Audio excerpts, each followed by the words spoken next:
exposed he became, his options shrinking with altitude.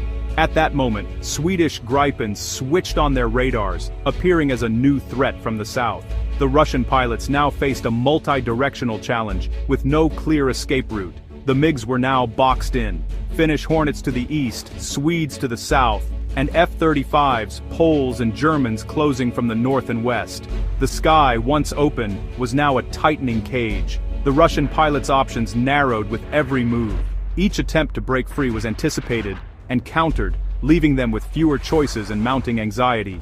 Each maneuver only tightened NATO's grip. The alliance's coordination was relentless, leaving no room for error or escape.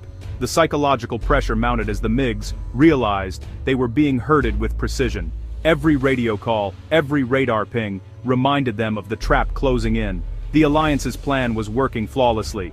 Years of training and cooperation were paying off in real time, as the multinational force executed their strategy to perfection. The Russians were running out of sky and time. Every kilometer brought them closer to the edge, with NATO's presence growing ever more imposing.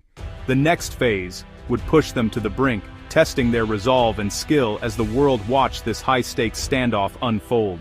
NATO unleashed its electronic arsenal. The F-35's Barracuda systems flooded the MiGs' radars with ghost signals, creating chaos in Russian cockpits. Russian jammers, relics of a past era, failed against the F-35's frequency-hopping radar. NATO jets began spiking the MiGs, brief coordinated radar locks that triggered warning tones in the Russian headsets. Surrounded by phantom threats and real ones, the MiGs burned fuel in desperate defensive maneuvers. Their situational awareness collapsed, their radars were useless, their jammers obsolete. The psychological toll was immense, every warning tone a reminder of their vulnerability.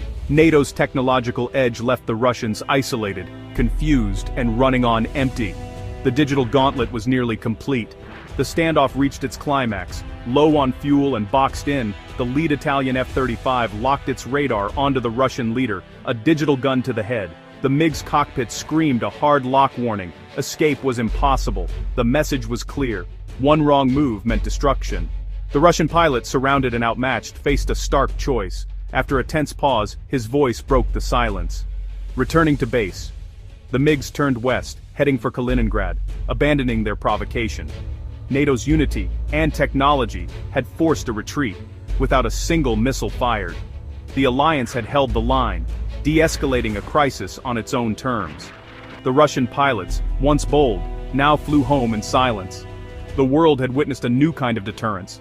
The Baltic skies were safe, for now. The Russian withdrawal didn't end NATO's message. Swedish Gripens escorted the